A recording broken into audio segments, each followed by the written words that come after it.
Hello friend, આજે આપણે 3 ફ્લેવરમાં અલગ અલગ લસ્સી બનાવવાના છીએ, એકદમ ઠંડી ઠંડી. તો એના માટે મેં 250 ગ્રામ જેટલું એકદમ મોળું દહીં લીધું છે. ખાટું નથી લેવાનું તમારે. અમૂલનું જે ડબ્બીવાળું આવે છે એ પણ તમે લઈ શકો છો, મોળું દહીં. અને મેં એની અંદર 1 વાડકી જેટલી ખાંડ એડ કરીને આવી રીતે આપણે ક્રશ કરી લેવાનું છે. તમે ઝીણીથી પણ કરી શકો છો, પણ તમે આવી રીતે કરશો તો એકદમ સ્મૂથ એવી સરસ પેસ્ટ બની જશે.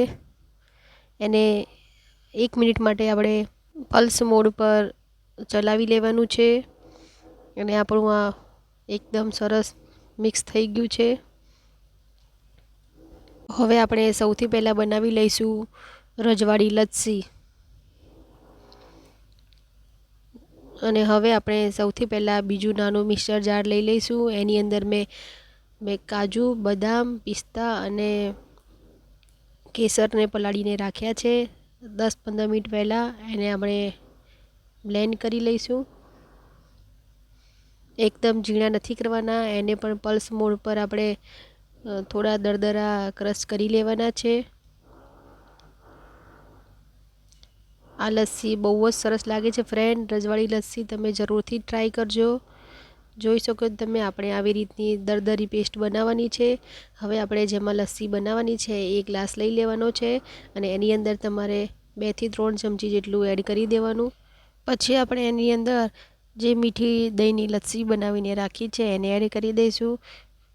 ફ્રેન્ડ, તમે એક જ ફ્લેવરની બનાવતા હોય તો તમે એક સાથે જ બધું બ્લેન્ડ કરી શકો છો, પણ આપણે અલગ અલગ ફ્લેવર બનાવીએ છીએ એટલે આપણે પહેલાં અલગથી કરી છે. હવે બધું બરાબર મિક્સ કરી લઈશું અને એને આપણે કાજુ, બદામ અને પિસ્તાની કતરણ અને કેસરથી ગાર્નિશ કરી દઈશું.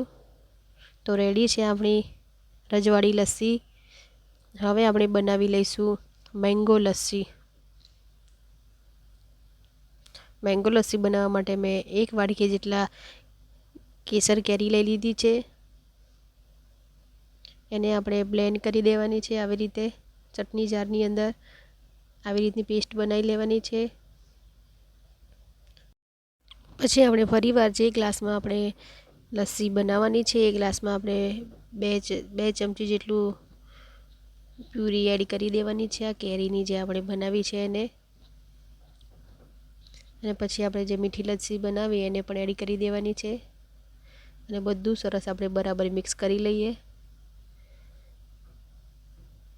ફ્રેન્ડ, તમે આ ગરમીઓમાં એકદમ આવી રીતે અલગ અલગ ફ્લેવરની લસ્સી બનાવશો તો બહુ જ સરસ લાગશે. અને કેરીની તો તમારે અવશ્ય બનાવવાની, બહુ જ સરસ લાગશે. હવે આપણે આ લસ્સી બની ગઈ છે કમ્પ્લીટ. હવે આપણે આને કેરીના ટુકડાથી ગાર્નિશ કરી લઈશું. આવી રીતે કેરીના ટુકડા તમે જરૂરથી એડ કરજો, મોઢામાં આવશે તો બહુ જ સરસ લાગશે. તો રેડી છે આપણી મેંગો ફ્લેવર લસ્સી. હવે આપણે બનાવી દઈશું ચોકલેટ ફ્લેવર લસ્સી. સૌની બધાની ફેવરેટ, બાળકોની તો બહુ જ ફેવરેટ. તો આપણે જે બાઉલમાં આપણે મીઠી લસ્સી બનાવી હતી એની અંદર જ આપણે ડાયરેક્ટ ચોકલેટ સોસ આવે છે, સિરપ અમૂલનો, એને એડ કરી દેવાનો છે.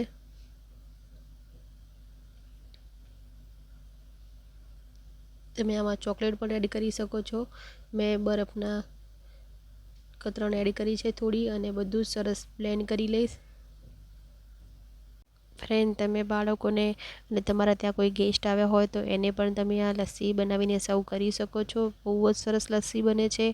તો આપણી આ ચોકલેટ ફ્લેવર પણ લસ્સી રેડી થઈ ગઈ છે. હવે એને પણ આપણે એક ગ્લાસમાં લઈ લઈએ અને એની પર આપણે જે ડેરી મિલ્ક ચોકલેટ આવે છે એનાથી ગાર્નિશ કરીશું. અત્યારે આપણે ડેરી મિલ્ક ચોકલેટ અત્યારે અવેલેબલ હતી તો એનાથી કર્યું છે. બાકી તમે ચોકલેટના ટુકડા આવે છે એને પણ કરી શકો છો. તો રેડી છે ફ્રેન્ડ આપણી અલગ અલગ 3 ફ્લેવરની લસ્સી. સૌથી પહેલી છે રજવાડી flavour lassi, chocolate flavour lassi અને મેંગો ફ્લેવર લસ્સી. ફ્રેન્ડ, તમે આ લસ્સી બહુ જ સરસ લાગે છે. તમે જરૂરથી ટ્રાય કરજો અને તમારા બાળકોને પણ બનાવીને અવશ્ય આપજો.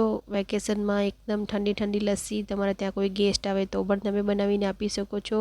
અને ગરમીઓમાં આપણને આવું ઠંડુ ઠંડુ ખાવાનું બહુ જ મન થાય તો તમે જરૂરથી બનાવજો. ઘરમાં આ વસ્તુ હોય જ છે અને જલ્દી બની જાય છે. અને આ તમને વિડીયો સારો લાગે તો લાઇક, શેર અને સબસ્ક્રાઈબ જરૂરથી કરજો અને તમારા ફેમિલી અને ફ્રેન્ડમાં જરૂરથી શેર કરજો.